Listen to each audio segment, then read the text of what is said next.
I've spent 3 months making the whole pack think I'm breakable, and honestly, it's been the best performance of my life.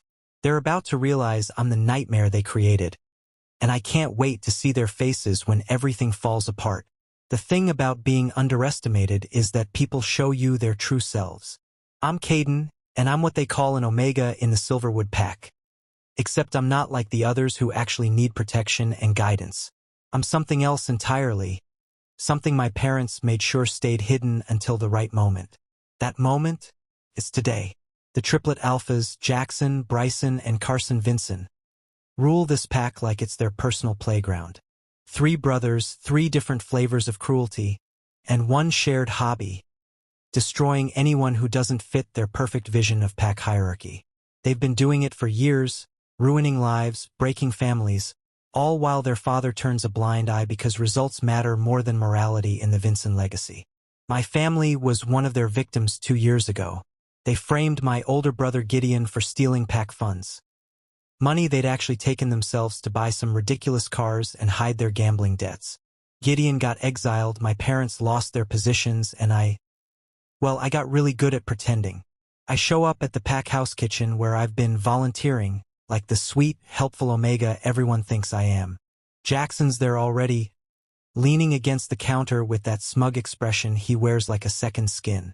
Tall, blonde, always dressed like he's heading to some important meeting even though he barely does actual work. "Caden," he says, not even looking up from his phone. "Make sure you prep extra food today, we're having guests." "Of course," I say, keeping my voice soft and agreeable.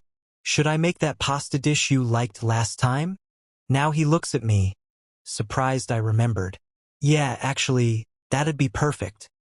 He has no idea that dish gives him terrible indigestion, or that I've been slowly documenting every single one of their secrets through their careless conversations in this very kitchen. Pack finances they've manipulated, people they've blackmailed, deals they've made with rival packs behind their father's back. All recorded, all time-stamped, all ready to be released. Bryson walks in next, the middle triplet, darker hair, sharper features, and somehow even more arrogant than Jackson. He's the strategist, the one who plans their schemes while Jackson executes and Carson provides the muscle and intimidation. "Why's the Omega still here?" Bryson asks, like I'm furniture they forgot to remove. "He's cooking for tonight," Jackson answers, finally pocketing his phone. "Unless you want to explain to father why we're serving guests nothing but your charming personality?" I hide my smile by turning toward the refrigerator. They always do this. Bicker and snipe at each other while thinking nobody else matters enough to pay attention. But I've learned more from their arguments than they've learned about me in 3 months. Carson arrives last, because he's always late to everything except fights. Biggest of the 3, quieter too. But that silence hides a temper that's gotten more than one pack member seriously hurt. He barely acknowledges me, just grunts something about needing protein for his workout later. "Caden can make you something," Jackson offers, and I notice the slight edge in his voice. He's testing Carson, seeing if he'll accept help from an Omega he usually ignores. "Fine," Carson mutters, sitting down heavily. "Chicken. Lots of it. This is my life now. Playing servant to the 3 people I'm actively working to destroy. Probably sounds insane to anyone outside this situation, but revenge requires patience. My parents taught me that before they left to find Gideon, before they told me to stay behind and be smart about this. Being smart meant becoming invisible, harmless, useful. I start cooking, letting their conversation wash over me while my mind catalogs every word. They're discussing some deal with the Northridge pack, something about territory rights that their father definitely doesn't know about. Bryson keeps checking his phone, probably coordinating with their contact.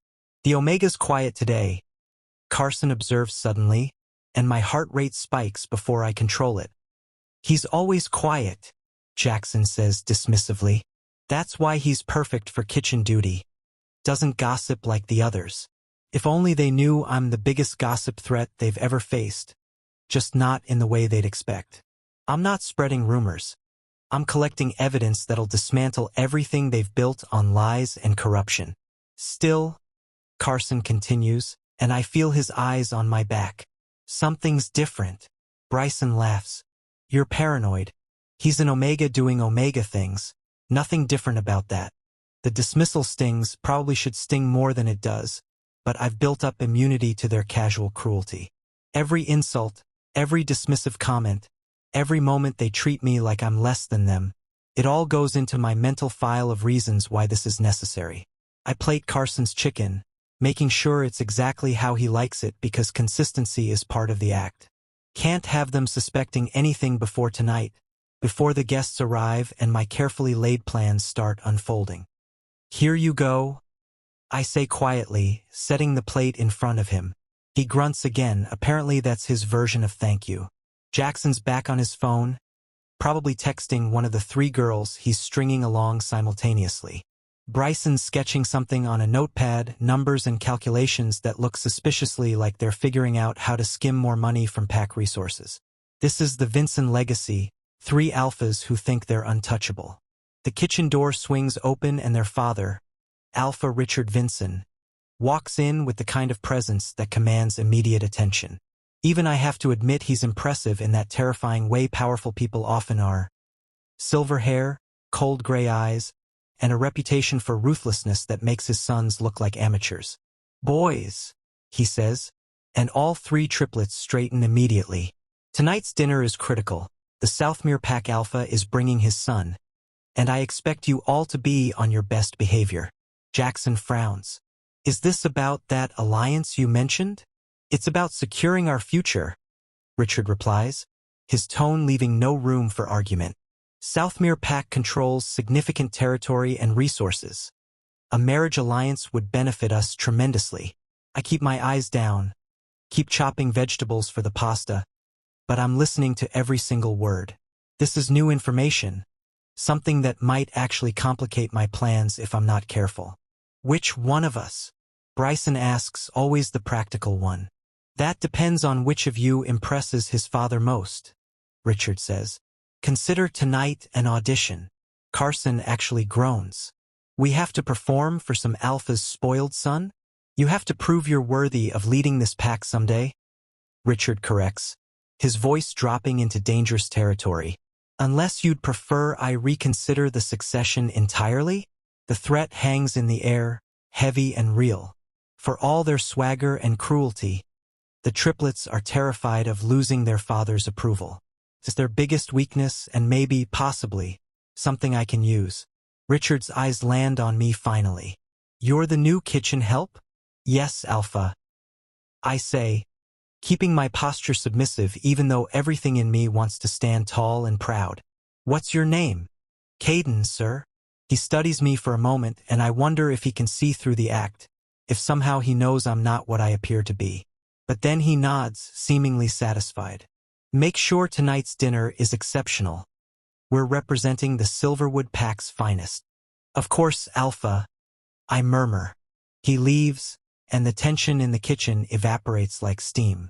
The triplets exchange looks that probably mean something in their private brother language, and I go back to cooking while my brain works overtime. A marriage alliance changes things, maybe, creates new variables I hadn't accounted for. But it doesn't change my core mission. Tonight, everything I've gathered goes public, and the Vinson triplets' carefully constructed empire of lies starts crumbling. Jackson's phone buzzes, which means it's important because he usually keeps it silent. He checks it and his expression shifts into something almost worried. Problem? Bryson asks, picking up on it immediately. Maybe, Jackson says slowly. That's our contact from Northridge. They're asking questions about the money transfer timeline. Tell them it's handled. Bryson replies, but there's an edge to his voice now. I did. They're not satisfied. Carson leans back in his chair. So we make them satisfied. That's what we do, remember? I focus on stirring sauce, on looking completely absorbed in cooking, but I'm mentally recording this entire exchange. The Northridge deal is bigger than I thought, involves more money, and apparently the other pack is getting suspicious. Perfect. Just perfect for what I need. The afternoon passes in careful preparation, both culinary and strategic. I make the pasta exactly right, prep side dishes that'll impress their guests, and triple-check the small recording device hidden in the dining room's flower arrangement. Everything has to be perfect because I'm only getting one shot at this. By 6 o'clock, the pack house is transformed. The triplets are dressed in their formal clothes, not expensive suits, just nice shirts and dress pants, looking every bit the powerful alphas they pretend to be. Richard's in the main hall giving last-minute instructions while pack members scurry around making final adjustments. I'm back in the kitchen, supposedly just the help, when Finley Martinez arrives. He's not what I expected, honestly. The Southmere pack alpha's son walks in like he owns the place. Dark curly hair pulled back, wearing simple jeans and a leather jacket that's seen better days. No pretense, no makeup armor, just raw confidence that fills the room. "You must be the famous Vincent Triplets," he says, and there's something in his tone that suggests he's not impressed by reputations. Jackson recovers first, stepping forward with his practiced charm. "Finley, welcome to Silverwood. We've heard amazing things about Southmere Pack."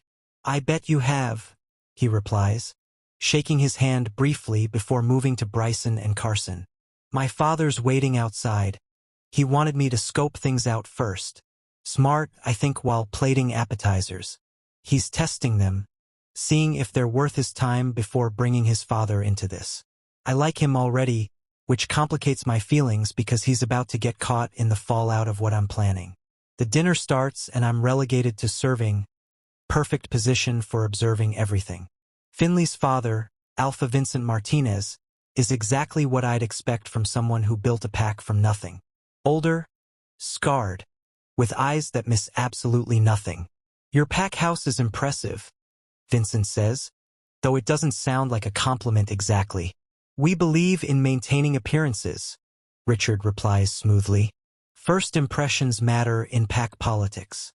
Appearances can be deceiving though," Finley interjects, and I catch him looking around the room like he's searching for cracks in the facade. He's going to find them soon enough. Jackson launches into some story about pack achievements, embellishing details that I know are outright lies.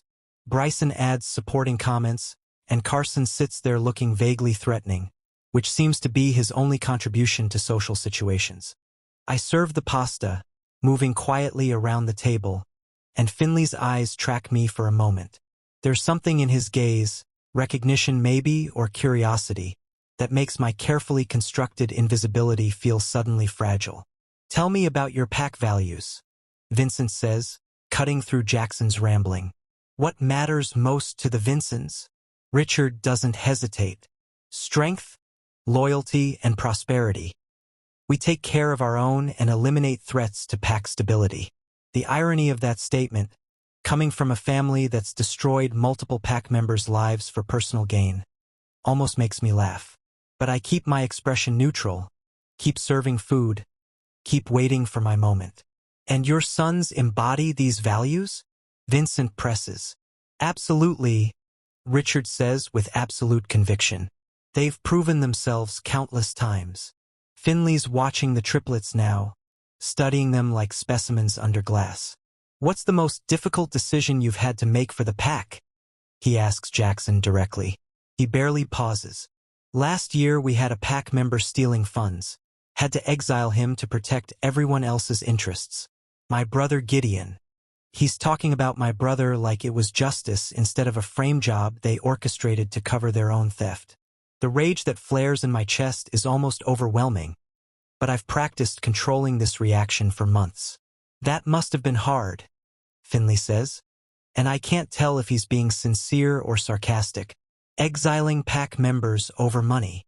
Pack integrity matters more than individual feelings," Bryson adds, like he's reciting from some leadership manual. I pour wine, moving around the table, and catch Finley's eyes on me again. He's definitely noticing something, probably wondering why the Omega serving them looks ready to shatter something breakable. Vincent shifts topics to territory agreements, and the conversation becomes technical, boring to anyone not deeply invested in pack politics. But I'm listening because this is where the triplets usually slip up, where they say things that contradict their official positions. Jackson mentions expanding Silverwood's borders, and Vincent frowns. "I thought your pack prioritized stability over expansion?" "We do," Richard cuts in smoothly, "but strategic growth isn't expansion. It's evolution. Semantics and wordplay, the Vincent specialty. I've watched them twist language into pretzels to justify whatever they want, and clearly Vincent's not entirely buying it either based on his expression. The main course finishes and I clear plates while dessert preparations happen in the kitchen. This is it, the window I've been waiting for. During the brief intermission before dessert, while everyone's relaxed and the wine's flowing, my carefully planted evidence will start making its rounds. I've timed everything perfectly. The email servers will send out the compiled documents at 7:30. The anonymous tips to PAC council members will arrive at 7:45, and the recording of the triplets discussing their Northridge deal will upload to the PAC's shared network at 8 o'clock. It's 7:28 now. Back in the dining room with dessert, some elaborate chocolate thing that took hours to make. I set plates in front of each guest. Finley thanks me, actually looks at me like I'm a person, and something twists in my chest because he doesn't deserve what's about to happen to this dinner party. "This looks incredible," he says genuinely. "Thank you," I murmur, then retreat to my corner. 7:30 hits. Somewhere in the pack house, computers are sending out dozens of emails containing evidence of the triplets' corruption. Financial records, recorded conversations, testimony from PAC members they've blackmailed into silence. Everything I've gathered, organized into a damning portfolio that'll be impossible to ignore. Nobody at the table knows yet, of course. They're eating dessert, discussing potential alliance terms, pretending everything's perfect in the Vincent kingdom. Jackson's phone vibrates. He ignores it, probably thinks it's one of his girlfriends. But then Bryson's phone goes off too, and Carson's, and Richard's expression shifts from pleasant to concerned. "Excuse me," Richard says, standing abruptly. "I need to take this." He leaves the dining room, and the triplets exchange worried glances. They know something's wrong, they just don't know what yet. Finley notices the tension immediately. "Everything all right?" "Fine." Jackson lies smoothly. "Just pack business, nothing urgent." His phone vibrates again, insistent now, and he finally checks it.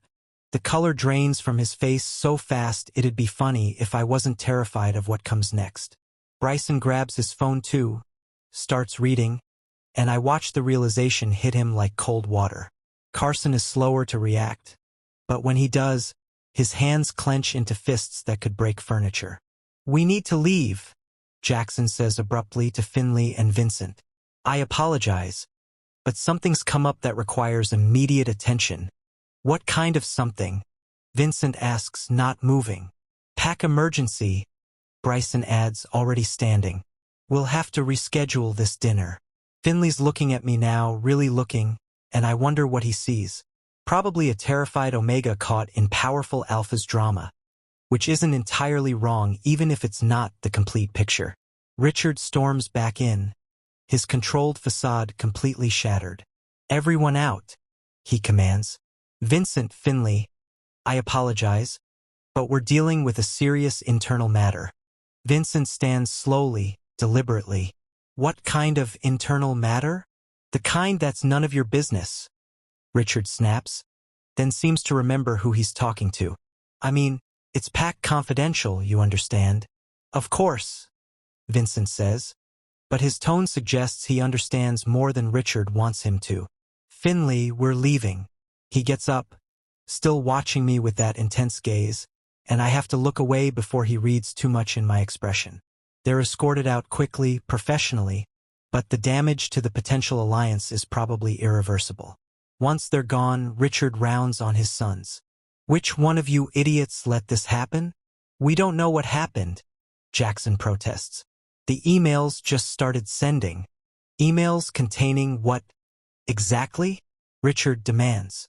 "Everything," Bryson says quietly, his strategic mind probably already calculating the disaster's scope. "Financial records, conversations, deals we made. Everything we've done for the past 3 years." The silence that follows is deafening. Richard's face goes through several shades of rage before settling on icy fury. "Find out who did this now." They scatter, leaving me alone in the dining room with the remains of a ruined dinner party. My hands are shaking now that nobody's watching. adrenaline and fear mixing into something that makes breathing difficult. I did it.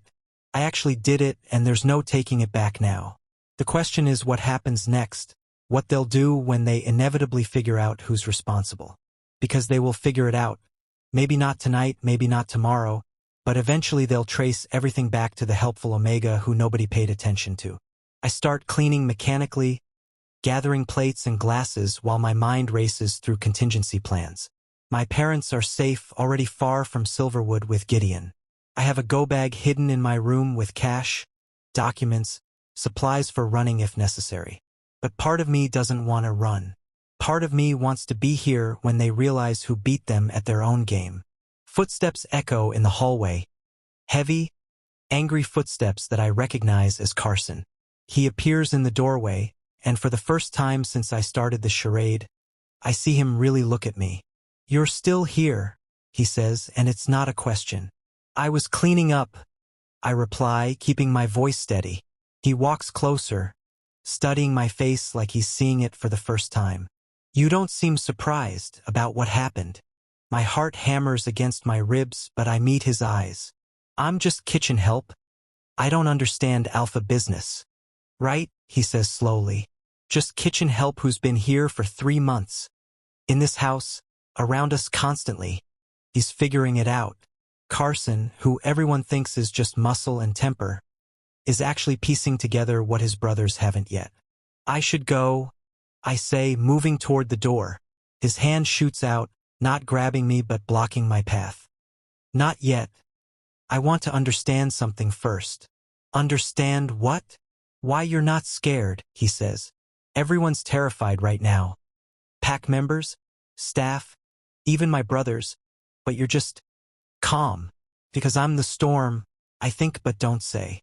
Because I'm the reason everything's falling apart, and I've been preparing for this moment since the day I arrived." "Maybe I'm in shock," I offer instead. "Maybe," Carson agrees, but he doesn't sound convinced. "Or maybe you know more than you're saying." Before I can respond, Jackson's voice echoes from somewhere upstairs. "Carson, get up here now." Carson hesitates, clearly torn between whatever suspicion he's developing about me and his brother's summons. Finally, he steps aside. "This conversation isn't over, Caden." I flee the dining room before he changes his mind, my heart racing so hard I can barely think straight. That was too close, way too close. And if Carson is already suspicious, how long before the others catch on? In my small room in the Pack House's staff quarters, I grab my phone and check the fallout. The Pack's message boards are exploding with reactions. People are angry, confused, demanding explanations from the Vinson family. The evidence is spreading faster than I'd even hoped, shared and reshared across Pack networks. Some messages defend the triplets, calling it fake news or a rival Pack smear campaign. But others are from Pack members who've been hurt by the Vinsons over the years, who are finally seeing their experiences validated by proof. My phone buzzes with a text from an unknown number. "Well played. Didn't think anyone had the guts to take them down." I don't respond. Can't risk any communication that might be traced back to me right now. Instead, I start packing my go bag more thoroughly, adding the few personal items I actually care about. A knock on my door freezes me mid-motion. "Caden," it's Finley's voice. "I know you're in there. I saw you come this way. What is he doing here?" They were supposed to leave, get far away from the mess I created. I open the door slowly, finding him alone in the hallway. "You shouldn't be here," I say quietly. "Probably not," he agrees, pushing past me into the room. "But I needed to check something before we left." He looks around my sparse living space, taking in the packed bag on the bed, the lack of personal touches that would indicate someone actually lives here. "You're running." It's not a question, so I don't answer.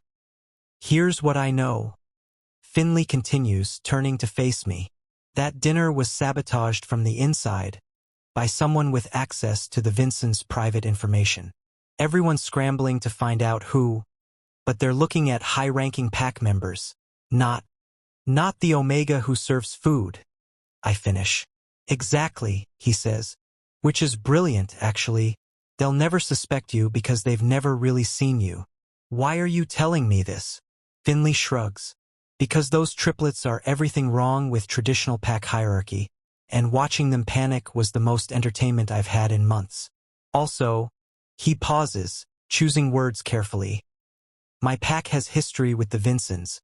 They screwed us over in a territory deal 5 years ago, cost us resources we couldn't afford to lose. So he has his own reasons for enjoying their downfall. That makes more sense than random kindness from a stranger. I didn't do anything, I say anyway, maintaining the cover story even though we both know it's pointless. Sure you didn't, Finley replies with a slight smile. But hypothetically, if you did, you should know they're going through security footage right now. And hypothetically, that footage might show you accessing Richard's office during times you claim to be in the kitchen. My stomach drops. The office visits. I'd been so careful, but apparently not careful enough. How long do I have? Hour, maybe 2 before they piece it together, he says. My father and I are leaving in 10 minutes. There's room in our car if you need it. Why would you help me? Call it balancing scales, Finley says. The Vincents have hurt a lot of people and you did what others couldn't. That deserves support, not punishment. I look at my go bag, at this tiny room that's been my prison for 3 months, and make a decision that'll change everything. I need to finish something first. Make sure the evidence actually sticks. You're staying. Finley sounds genuinely surprised. That's insane. They'll destroy you when they figure it out. Maybe, I agree. But I didn't do all this just to run before seeing it through. My family lost everything because of them. I owe it to my brother to make sure justice actually happens. Finley studies me for a long moment, then nods. All right, your funeral probably. But take this anyway. He hands me a card with a phone number written on it. That's my direct line. If things go bad and you need an exit, call me. Southmere Pack doesn't owe the Vincents anything, and we protect people who deserve it.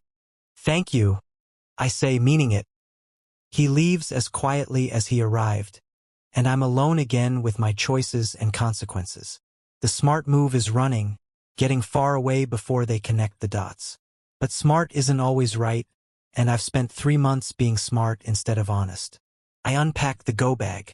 If I'm staying, I might as well commit to it fully. Downstairs, I can hear raised voices. The triplets arguing with their father, pack advisors being summoned, the whole hierarchy scrambling to contain damage that's already spreading beyond their control. The pack council has called an emergency meeting for tomorrow morning, which means the Vincents have less than 12 hours to find a scapegoat or explanation. My phone buzzes again, different unknown number this time. The Northridge pack sends their regards. Your information about the Vincents double-dealing was very enlightening. So it's spreading beyond Silverwood already, reaching the other packs the triplets betrayed. Good, that was part of the plan, making sure they couldn't just sweep this under pack politics as usual. I head back toward the kitchen, figuring I might as well maintain appearances until they inevitably figure everything out. If I'm going down doing exactly what I came here to do. Bryson's in the kitchen when I arrive, staring at his laptop with an expression of pure frustration. He looks up when I enter, and something in his eyes makes me pause. Caden, he says slowly. Perfect timing. I need to ask you something. My pulse quickens, but I keep my face neutral. Of course, how can I help? These leaked files, he continues, turning his laptop so I can see the screen. They contain information about conversations that happened in this kitchen, when supposedly only pack members were present. I don't understand, I say, even though I understand perfectly. Don't you? Bryson stands, and I'm reminded that he's the smart one, the strategist who sees patterns others miss. Because I'm looking at security footage from 3 weeks ago, and there you are, standing right where you're standing now while Jackson and I discussed the Northridge deal. I was cooking, I offer weakly. You were listening, he corrects. And recording, apparently, because the leaked audio matches that exact conversation word for word. My cover is blown. The pretense is over. And somehow, standing here with Bryson figuring it out, I feel relieved more than scared. Your brother Gideon, Bryson says quietly. He was exiled 2 years ago for theft he didn't commit. You framed him, I reply, dropping the submissive act entirely. Stole PAC funds to cover your debts, then blamed him when people started asking questions. We did what was necessary for PAC stability, Bryson says, but there's less conviction in his voice than usual. You destroyed my family for your convenience, I counter. And you've done it to others too. How many lives have you ruined to maintain your power? He doesn't answer, just stares at me like he's seeing someone completely different from the quiet Omega who's served him meals for months. I should call my brothers, Bryson finally says. Let them know we found our leak. Should you, though? I ask, surprising myself with the boldness. Because I'm not the only problem you're facing right now. The evidence is out. PAC members are demanding answers, and calling a witch hunt against the Omega won't fix your reputation. It'll make me feel better, he replies, but there's no heat in it. Will it? I press. Or will it just prove what everyone's starting to suspect, that the Vincent triplets punish anyone who threatens them, regardless of truth or justice?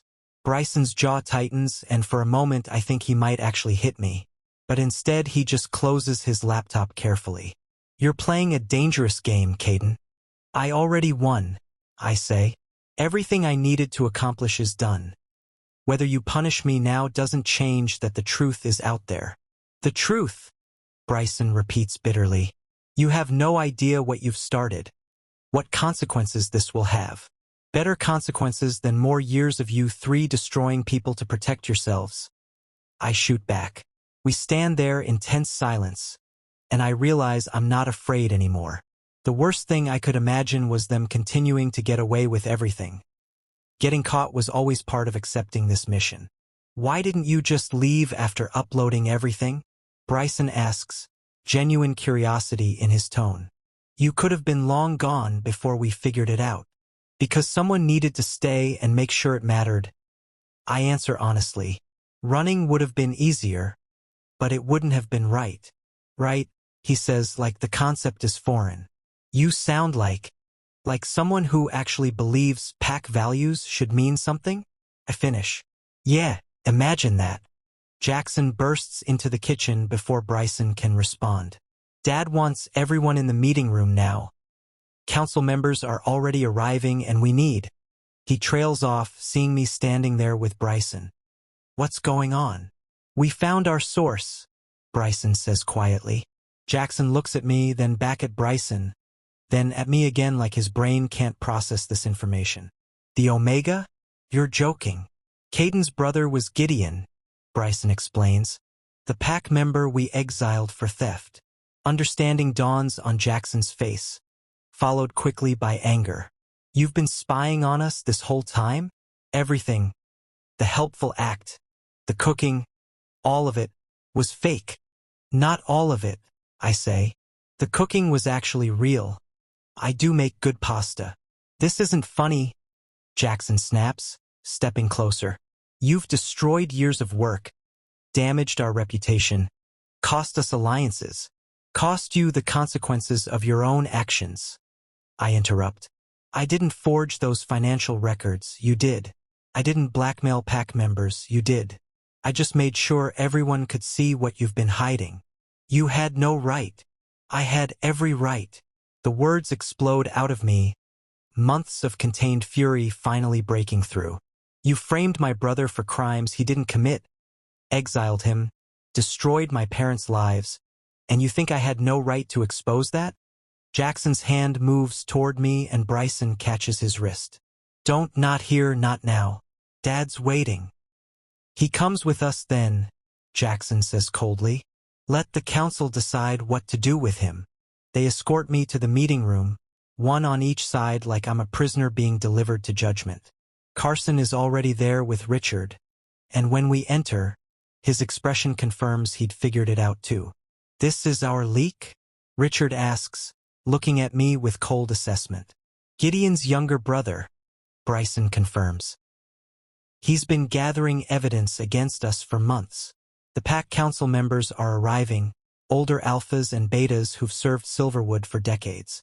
They look tired, troubled, and several of them won't meet Richard's eyes, which suggests they've already reviewed the leaked information. Everyone sit, Richard commands, and the room obeys. I'm placed in a chair at the front, facing the council like a defendant at trial. Counselor Patricia, the eldest member, speaks first. We've reviewed the materials that were distributed tonight. The evidence of financial manipulation, unauthorized deals with rival PACs, and abuse of authority is extensive. Fabricated by someone with a grudge. Richard tries, but Patricia cuts him off. The evidence includes timestamps, recordings, and documentation that's been verified by our technical specialists. She continues, this isn't fabrication. This is comprehensive proof of systematic corruption. A corruption that you all benefited from, Richard counters. The prosperity our PAC has enjoyed came from those same deals you're now calling unauthorized. Prosperity built on lies isn't prosperity, another counselor says. It's a house made of cards waiting to collapse. I sit there watching the Vincent's world crumble in real time, and it's both satisfying and terrible. These are people who raised the triplets, who enabled their behavior, who looked away when convenient. But they're also facing the consequences of those choices now. What about him? Jackson points at me. He committed espionage, theft of private information, sabotage. He exposed criminals. Patricia interrupts calmly. There's a difference legally and morally. He's an Omega who overstepped his place in PAC hierarchy. Richard argues, and I can see him trying to shift this into traditional authority structures. His place, Patricia repeats, and there's steel in her voice now, is as a PAC member with the same rights as anyone else. Rights that include reporting illegal activity when he discovers it. The debate continues, council members arguing over jurisdiction and precedent while I sit silently. The triplets look progressively more panicked as they realize their usual tactics aren't working, that the council isn't simply accepting their father's authority anymore. Finally, Patricia calls for order. Here's what's going to happen. The Vincent family will step down from leadership positions effective immediately, pending a full investigation into the allegations. Caden will be placed under protective custody to ensure his safety during this process. Protective custody? I speak up for the first time. From who? From anyone who might try to silence you before you can testify formally. Patricia explains. This is for your protection, not punishment. Richard stands abruptly. This is outrageous. We're being convicted without trial based on stolen information. You're being held accountable, Patricia corrects. There will be a trial, a thorough one, where you'll have opportunities to defend yourselves. But until then, leadership passes to the council. The room erupts in arguments, the Vincents protesting while council members try to maintain order. Through it all, I catch Carson watching me with an expression I can't quite read. Not anger exactly, but something complicated that might be respect or confusion. Eventually, they clear the room, leaving just me and two guards who'll apparently be my protection detail. Patricia approaches before leaving. That was brave what you did. It was necessary, I reply. Sometimes the same thing, she says. We'll need detailed testimony from you about everything you discovered. Can you provide that? Yes.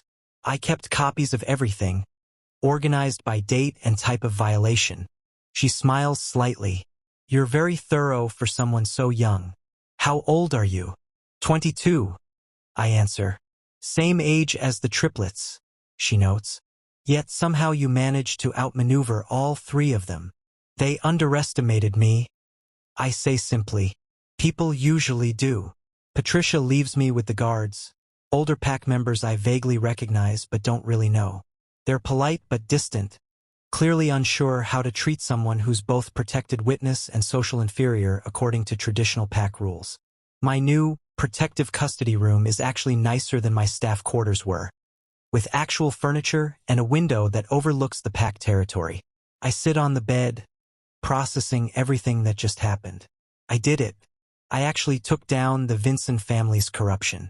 But the satisfaction I expected feels hollow somehow, mixed with anxiety about what comes next.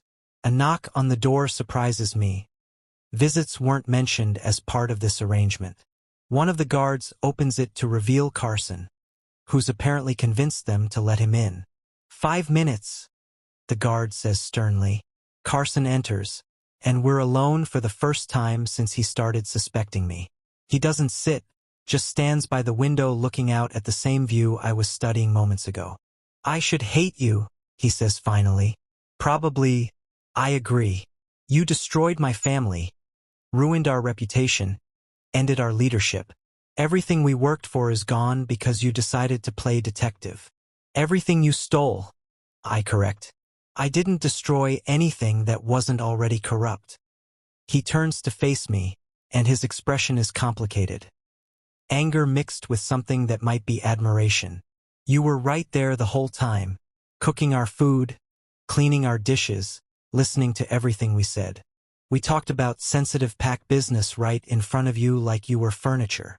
You did, I confirm. For 3 months, you treated me like I was invisible or irrelevant.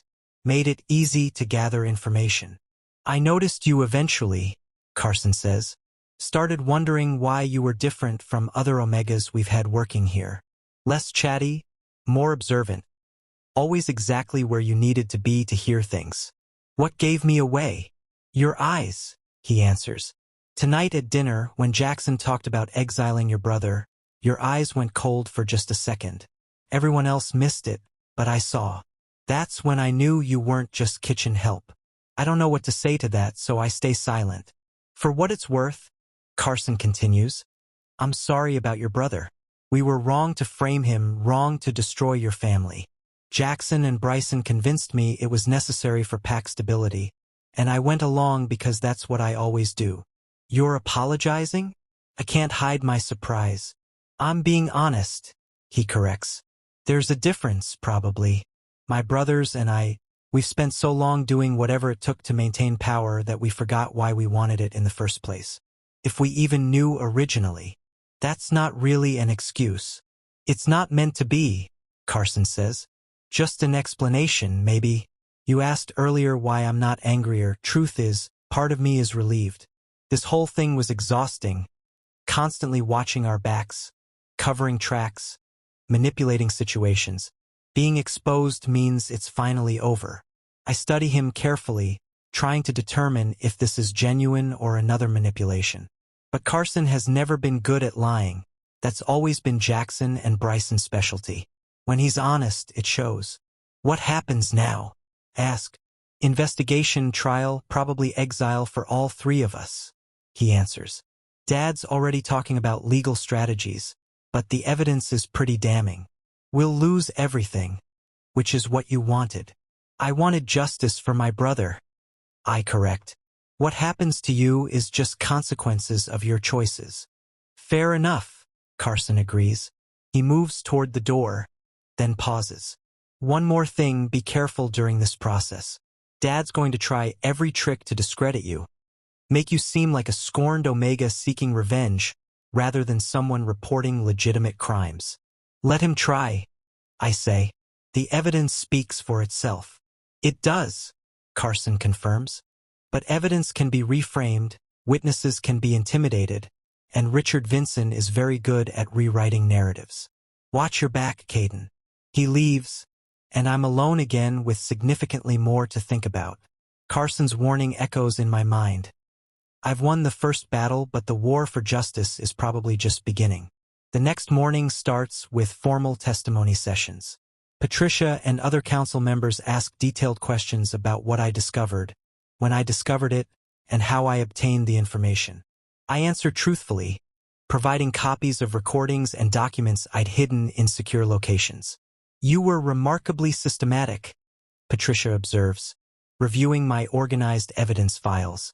Most people gathering this kind of information would be more scattered. My parents taught me to document everything, I explain. They're both accountants. Attention to detail is kind of our family trait. And where are your parents now? With my brother Gideon, somewhere safe outside pack territory, I answer. They left before I started this, so they couldn't be used as leverage against me. Patricia nods approvingly. Smart planning. You thought through contingencies most adults wouldn't consider. The testimony continues for hours, covering every detail of the Vincent's corruption. By the end, my throat is dry from talking and my head aches from reliving months of careful deception. But it's worth it when Patricia tells me the council has enough evidence to proceed with formal charges against Richard, Jackson, Bryson, and Carson for corruption, fraud, abuse of authority, and multiple other violations of PAC law. What about the Northridge PAC situation? Ask. We're coordinating with their alpha, Patricia says. Turns out they're very interested in recovering the money the Vincents swindled from them.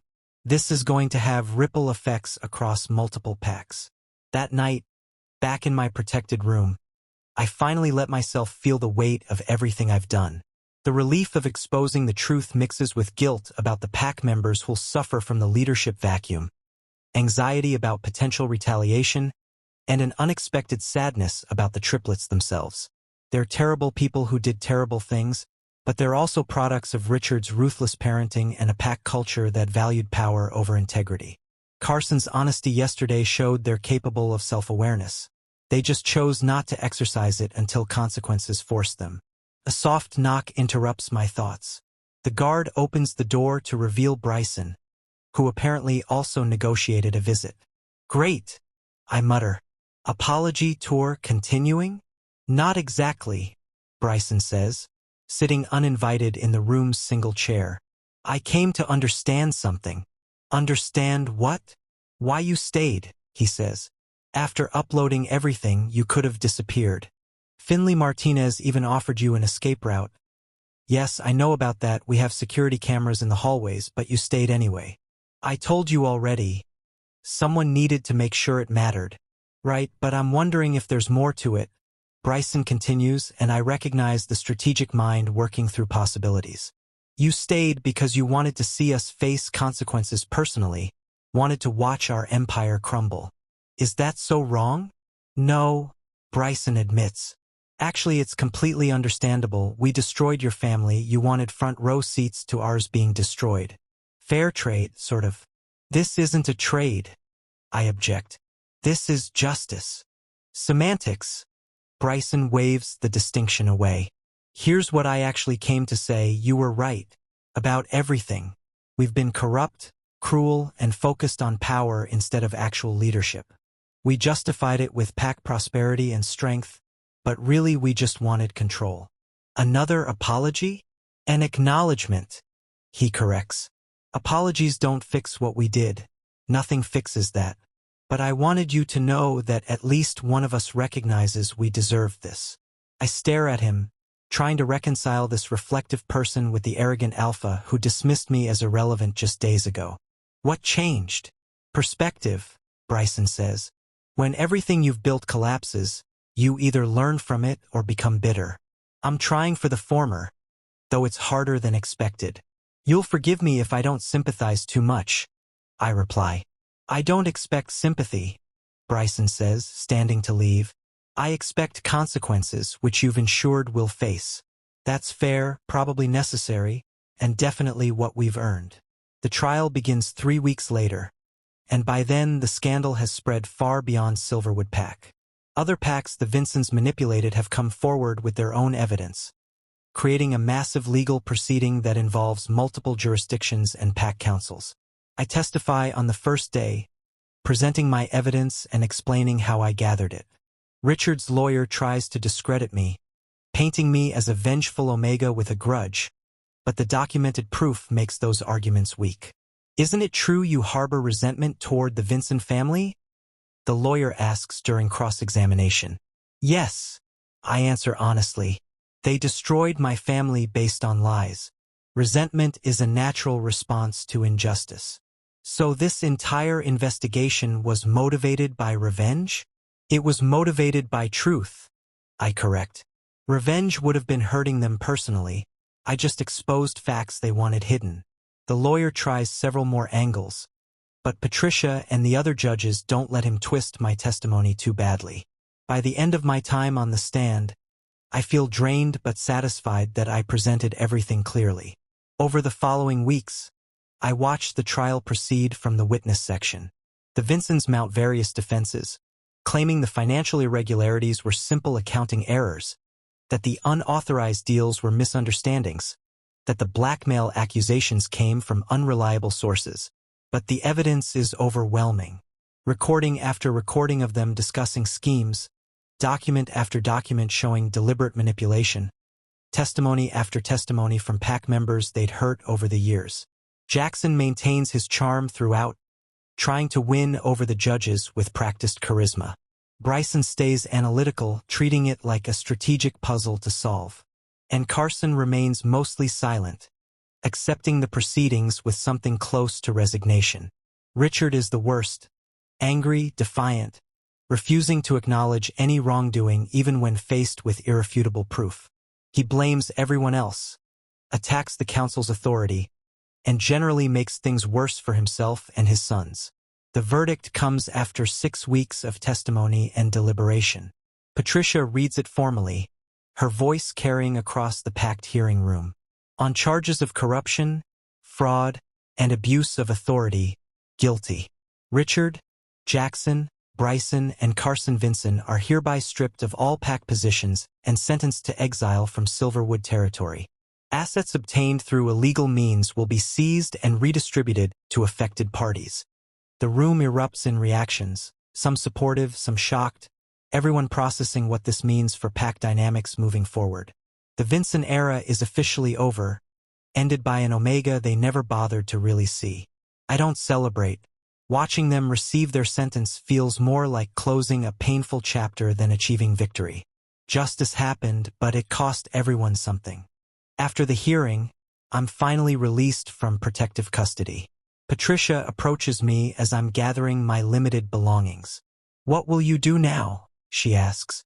"Find my family," I answer. "Reconnect with my brother, help my parents rebuild somehow. Beyond that, I'm not sure. You have a place in this pack if you want it," Patricia offers. "Your actions, whatever the motivation, helped clean up serious corruption. That deserves recognition." "Thank you," I say, meaning it, but I think I need distance from Silverwood for a while. Too many memories here, mostly bad ones. She understands, gives me her contact information in case I change my mind, and lets me go. I walk out of the pack house into afternoon sunshine, breathing free air for the first time in months. Finley's leaning against a car parked outside, and he grins when he sees me. "Figured you might need a ride somewhere. How'd you know I'd be released today?" "I have my sources," he says mysteriously. "Also, I've been following the trial obsessively. Best drama I've seen in years. My father's still laughing about how thoroughly you destroyed the Vincent's reputation." I climb into his car, grateful for the friendly face. "Where are we going?"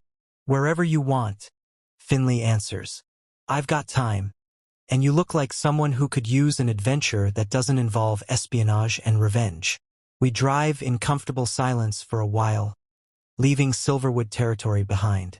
The landscape opens up into rolling hills and forests that look nothing like the carefully controlled pack lands I've known. "Can I ask you something?" Finley says eventually. "Sure. Do you regret it? Any of it?" I think about the question seriously. I regret that it was necessary. I regret that the Vincents made choices that hurt so many people. But exposing those choices? No, I don't regret that. Not even the parts where you nearly got caught, or where you had to pretend to be someone you weren't.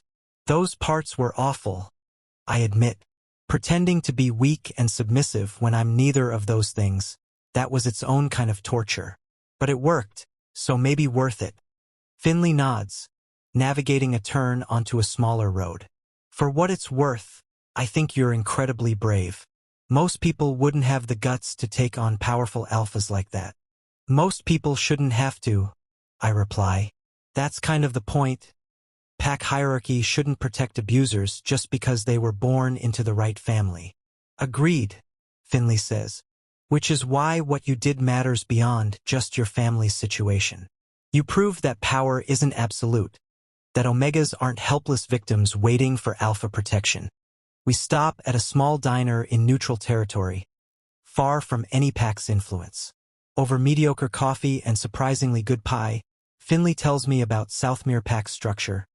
More democratic, less hierarchical, focused on community rather than dominance. Sounds nice, I say, meaning it. It is, mostly. We have our problems too, just different ones. But nobody gets exiled for fake crimes or blackmailed into silence. Finley pauses. You'd be welcome there, if you wanted a fresh start. I need to find my family first, I remind him.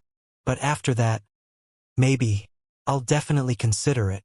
He drives me to a small town 3 hours from Silverwood, where I know my parents rented an apartment. The reunion is emotional. My mother crying, my father checking me over like I might be injured, Gideon pulling me into a hug that nearly cracks my ribs. You actually did it, Gideon says, stepping back to look at me. When Mom and Dad told me the plan, I thought you were crazy. But you actually took them down. We took them down, I correct. Your exile gave me motivation, Mom and Dad's planning gave me strategy. I just executed it. We spend the evening catching up, sharing stories from the past 3 months. My parents are proud but worried, concerned about potential retaliation even though the Vincents are being exiled. Richard has connections outside Silverwood. My father warns. He could still cause trouble. Let him try, I say, more confident than I feel. The truth is documented across multiple packs now. He can't bury it anymore. Gideon looks different, older, harder, but also more himself without the pressure of pack expectations. What are you going to do now? He asks. Figure that out. I answer honestly. Finish healing from everything. Decide where I want to live. Maybe visit Southmere Pack to see if Finley's offer is serious. Finley Martinez? My mother asks, and there's a knowing tone in her voice. We're just friends, I say quickly. For now. Gideon teases, and I throw a pillow at him. The next few weeks pass in peaceful recovery. I help my parents settle into their new life, reconnect with Gideon, and slowly process everything that happened. The nightmares come sometimes. Dreams where the Vincents discover my plan earlier, where things go wrong, where I'm punished instead of protected. But mostly I feel lighter than I have in years. The weight of deception is gone, replaced by the freedom of living honestly. Finley visits occasionally, always with stories about pack politics or interesting places he's discovered. We're becoming actual friends, which is weird and nice after months of having to carefully guard every interaction. 1 month after the trial, I get an unexpected message. It's from Carson, somehow tracking down my contact information despite being in exile. Can we talk? Not asking forgiveness, just want to understand some things. We'll be at the Neutral Territory Cafe on Route 7 tomorrow at noon if you're willing. I show the message to Gideon, who immediately says it's a trap. My parents are more cautious but also curious. Finley, when I call him, just laughs. Your call, he says. But I'd be curious what he wants, personally. The next day, I drive to the cafe nervous and uncertain. Carson is already there, looking different without his alpha authority. Just a guy in regular clothes nursing coffee and staring out the window. You came, he says when I sit down. Against my better judgment, I reply. What do you want? To understand why you stayed, Carson says. Bryson and I have been arguing about it since the trial ended. He thinks it was about watching us suffer, but I don't buy that completely. It was complicated, I answer carefully. Everything with you seems complicated, Carson says, and there's no accusation in it. You're this contradiction. Fierce enough to take down an entire family, but you stayed to make sure justice happened instead of just getting revenge and disappearing. Those aren't contradictions, I argue. Strength and integrity can coexist, probably should coexist. They should, Carson agrees. We just never learned that growing up. Dad taught us power was everything, that Omegas needed alpha protection, that pack hierarchy justified any action. You proved all of that wrong. I don't know what to say, so I sip my own coffee and wait. I'm trying to figure out who I am without the alpha identity, Carson continues. Without pack authority or family reputation. Just me. And it's harder than expected because I'm not sure I ever developed a self beyond those things. That sounds difficult, I say, and I mean it. It is, he admits. Jackson's handling exile by traveling, trying to find purpose outside pack life. Bryson's writing some kind of analysis of pack hierarchy failures, very him. And I'm sitting in cafes having existential crises with the Omega who destroyed our family. I didn't destroy your family, I correct. I exposed the destruction you'd already caused. Semantics again, Carson says, but he's smiling slightly. You know what I mean, though. I do, I agree. And for what it's worth, I hope you figure it out. Not because I forgive what you did, but because everyone deserves the chance to be better than their worst actions. Carson looks at me for a long moment. Are you always this frustratingly decent? Only on good days, I reply. We talk for another hour, carefully avoiding the heaviest topics but discussing everything else. He tells me about exile life, about learning to exist without pack bonds or alpha authority. I tell him about reconnecting with family, about considering Southmere Pack's offer. You should take it, Carson says. Finley's pack is good people. They'll appreciate what you bring instead of trying to diminish it. Thanks for the recommendation, I say, only half sarcastic. When we part ways, it's not as enemies exactly, but not as friends either. Something in between, two people who hurt each other's lives trying to understand what happens next. I decide to visit Southmere Pack after all, curious about Finley's claims of different pack dynamics. The territory is beautiful. Less manicured than Silverwood but more welcoming somehow, with community spaces and shared resources that suggest cooperation over competition. Finley introduces me to his father officially, and Alpha Vincent is nothing like Richard Vincent. He's direct but kind, asking about my skills and interests rather than my rank or family connections. Finley tells me you're good at organization and planning, Vincent says during dinner at their surprisingly modest pack house. I had a lot of practice recently, I answer carefully. Taking down corrupt leadership requires exceptional planning. Vincent agrees.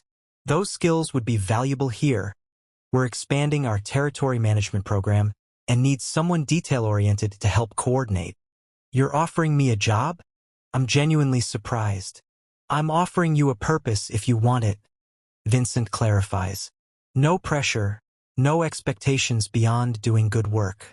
But yes, there's a position here if you're interested. I look at Finley, who's grinning like this was his plan all along. You set this up. I mentioned you might be looking for opportunities, he admits. Dad did the rest based on your actual qualifications, not as a favor to me. The offer is tempting, a chance to start fresh in a pack that values contribution over hierarchy, to use my skills for building instead of destroying. But it also means fully leaving behind Silverwood, my childhood territory, the place my family lived for generations. Can I think about it? Ask. Of course, Vincent says. Take whatever time you need. The position will be here when you decide. Over the next few days, I explore Southmere territory and meet pack members. They're curious about me but not invasive, welcoming without being pushy. The Omega community here is particularly different, active in pack decisions, holding leadership positions, treated as equals rather than protected subordinates. This is what pack life should be, I tell Finley during a walk through their forest trails. It's not perfect, he warns. We have disagreements, conflicts, people who resist change. But yeah, we try to be better than traditional hierarchy allows. Trying is more than most packs do, I observe.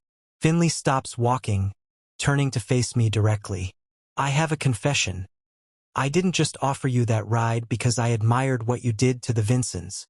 Oh, my heart rate picks up slightly. I think you're interesting, he continues. Smart, brave, complicated in good ways. And I'd like to get to know you better, maybe, if you're interested in that. I wasn't expecting this, but looking at Finley's honest expression, I realize I'm very interested in that. I just spent 3 months pretending to be someone I'm not. I'd like to try being myself for a while, see who that actually is. And maybe figure that out with someone who already knows you're capable of taking down entire alpha families? Finley suggests. That could work. I agree, smiling. We don't kiss. That's not where we are yet, and I'm not sure I'm ready for that kind of vulnerability after everything. But we hold hands walking back, and it feels like a beginning of something good. I accept Vincent's job offer the next week, after confirming with my parents that they're stable and Gideon that he's doing okay on his own. Moving to Southmere Pack feels right in a way Silverwood never did. Like I'm finally finding where I belong.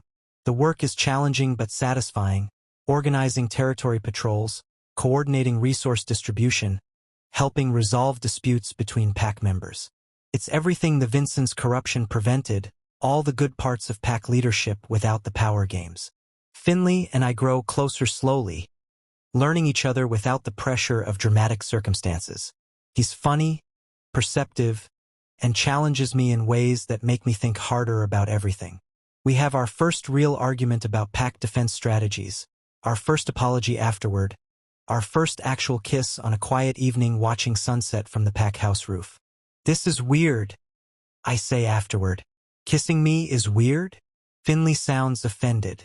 No, I mean good weird. Nice weird.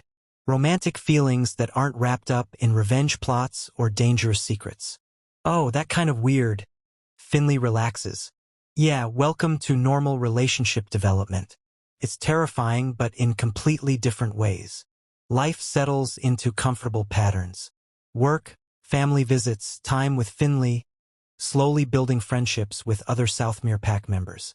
I'm still healing from everything that happened, still processing the 3 months of deception and the aftermath, but I'm healing forward instead of staying stuck.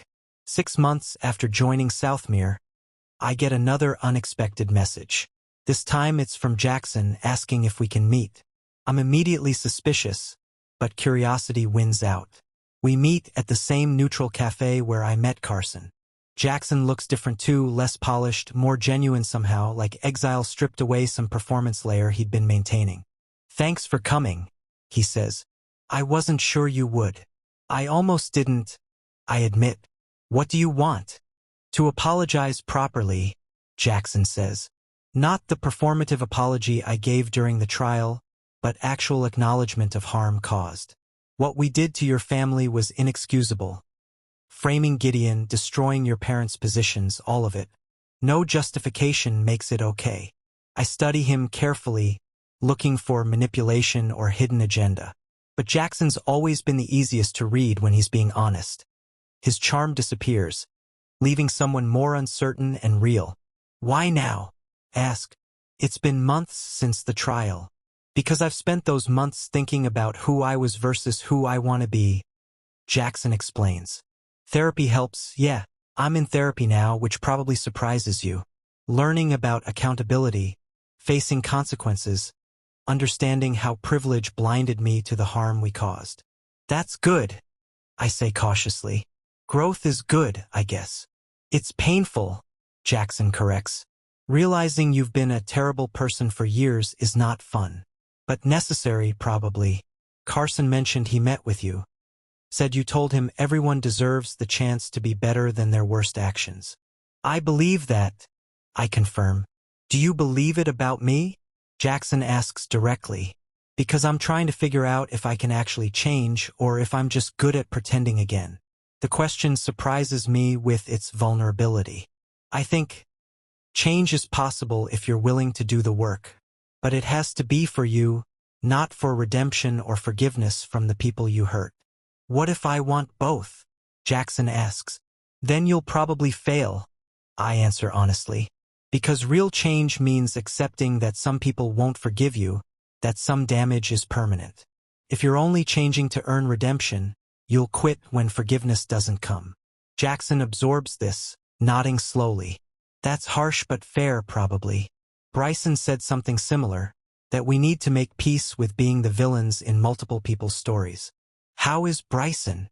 I find myself asking. Writing a book about Pack corruption and reform, Jackson answers. He's calling it an academic analysis, but it's really processing guilt through research. Very Bryson. We talk longer than I expected. covering everything from exile experiences to future plans. Jackson's considering education, maybe becoming a teacher, using his people's skills for something constructive instead of manipulative. I don't forgive you, I say when we're parting. Not yet, maybe not ever. But I hope your growth is real and that you find purpose that doesn't hurt people. That's more than I deserve, Jackson says. Thank you for meeting with me, Caden. Driving back to Southmere, I process the encounter. The Vincent triplets are all trying to rebuild themselves from the ruins of their corruption, each in their own way. It doesn't erase what they did, doesn't fix the harm caused, but it's something. Finley's waiting when I get home. We're living together now in a small house on Southmere territory. He takes one look at my face and knows something significant happened. Jackson, he guesses. How'd you know? Process of elimination. You already met with Carson. Bryson would have sent a formal letter rather than request a meeting, and you have that specific expression you get when dealing with complicated alpha feelings. I don't have an expression, I protest. You absolutely do, Finley insists, pulling me into a hug. It's your, these people hurt me, but I'm trying to understand them anyway face. I laugh despite myself. Is that healthy? Probably not entirely, Finley admits. But it's very you. Fierce enough to destroy them, compassionate enough to hope they grow. It's one of your better contradictions.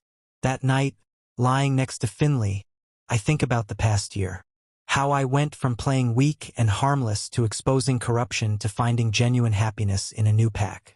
How the Vincent triplets went from powerful alphas to exiled individuals trying to figure out who they are without authority. Everything changed, everyone changed, and somehow that feels right. My phone buzzes with a message from my brother Gideon. Heard you met with Jackson today. You okay? I text back, yeah, surprisingly. He's different. Maybe actually trying to change. Gideon. Still don't forgive him for what they did to us. Neither do I type. But I can hope he becomes someone who wouldn't do those things again. Gideon. That's very mature of you. Kind of annoying, actually. I smile at the screen.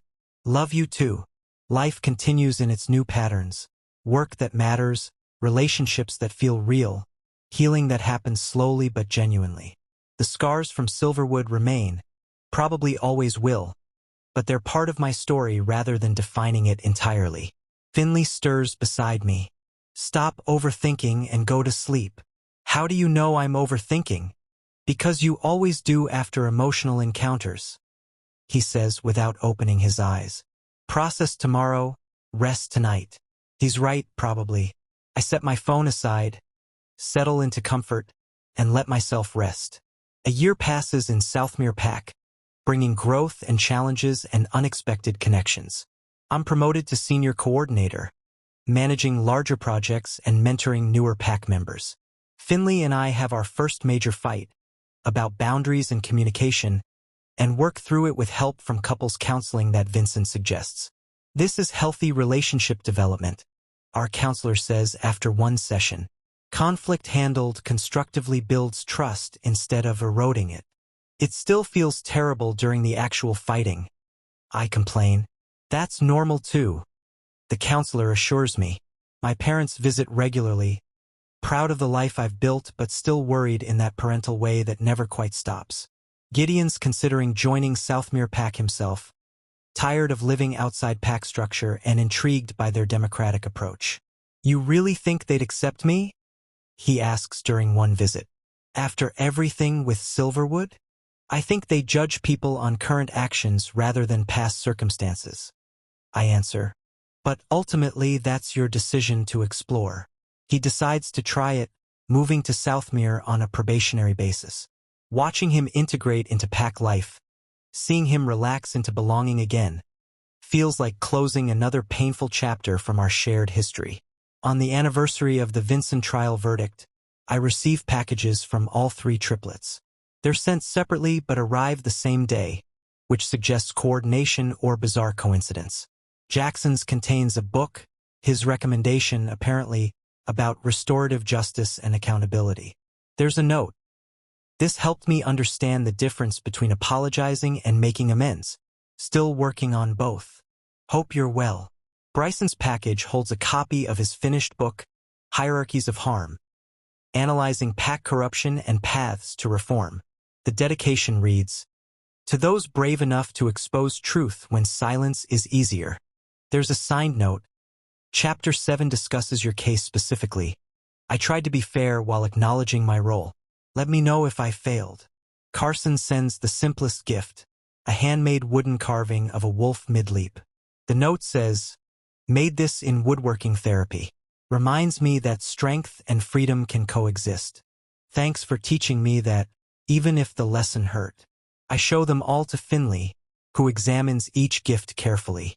They're really trying, aren't they? Seems like it. I agree. Whether it's genuine transformation or just elaborate performance, I honestly can't tell yet. Does it matter? Finley asks. Either way, they're not hurting people anymore, which was your original goal. He's right, probably. The Vincents being genuinely reformed or just permanently neutralized both achieve the same outcome. They can't harm anyone else the way they harmed my family. But part of me wants their growth to be real, wants to believe people can fundamentally change when confronted with consequences. Maybe that's naive, but it's also hopeful, and hope feels better than cynicism most days. I write back to each of them brief, polite responses that acknowledge their efforts without offering forgiveness. That still feels too complicated, too raw, but I can recognize their attempts at growth without absolving past harm. Gideon sees the packages and rolls his eyes. You're too nice to them. I'm appropriately civil, I correct. There's a difference between being nice and being mature about complicated situations. Maturity is overrated, Gideon says, but he's smiling. Life in Southmere continues bringing unexpected developments. Vincent announces his retirement, transitioning leadership to a council system rather than single alpha authority. It's revolutionary for traditional pack structure, and Finley's heavily involved in designing the new governance model. This is what you helped inspire, he tells me one evening while reviewing proposals. Proving that pack hierarchy can be challenged, that omegas aren't powerless, that authority should be earned rather than inherited. It's all influencing how we're restructuring. I just exposed corruption, I say. You're building something new. Both matter, Finley insists. Destruction and creation, exposure and construction, they're all part of changing broken systems. The council transition happens smoothly, with Vincent remaining as advisor but 5 members sharing leadership duties. I'm asked to serve but decline, preferring my coordinator role to governance politics. I had enough of pack politics during my Silverwood era, I explained to the nominating committee. I'm better at implementation than leadership. They accept my refusal gracefully, and I'm relieved to avoid that particular spotlight. 2 years after the trial, I get an invitation to speak at a pack leadership conference about organizational accountability. The request surprises me. I'm not exactly a public figure, just someone who exposed corruption in one specific pack. But the organizers explain that my case has become somewhat famous in pack politics circles, studied as an example of how traditional hierarchy can be challenged from within. Apparently Bryson's book helped spread the story, and now people want to hear my perspective directly. Should I do it? I ask Finley. Do you want to? He counters. I don't know. Part of me wants to hide from this forever, but another part thinks maybe sharing the experience could help others in similar situations. Then maybe that's your answer, Finley suggests. If it might help someone else survive pack corruption, it's worth the discomfort. I accept the invitation and spend weeks preparing a presentation that balances honesty with privacy, sharing useful information without making it all about personal grievances. The conference is overwhelming, hundreds of pack members from dozens of territories, all discussing governance and reform and accountability. I'm scheduled on the second day, giving me time to attend other sessions and understand the audience. During a break, I'm approached by a young Omega who looks terrified and determined. You're Caden, right? The one who exposed the Vincent corruption. That's me, I confirm. I need advice, they say quickly.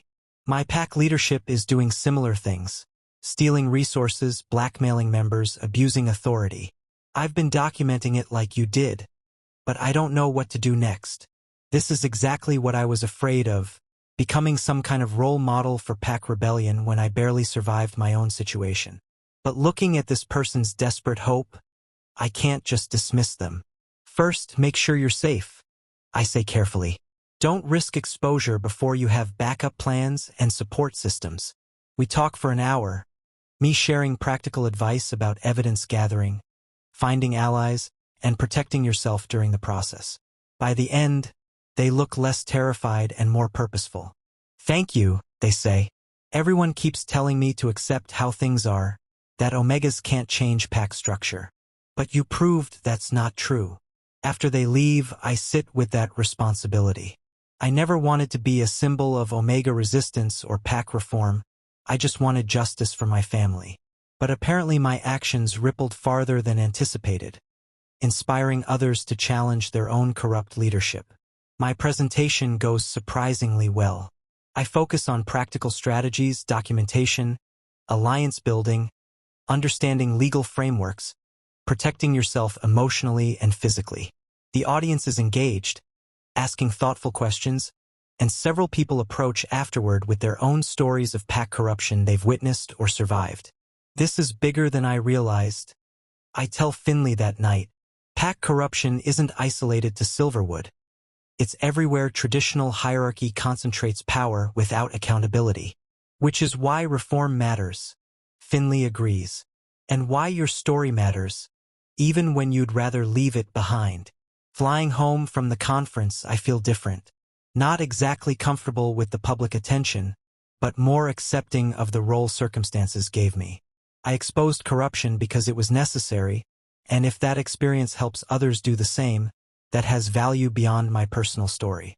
Back in Southmere, life returns to comfortable normalcy. Work, relationship, family, friends.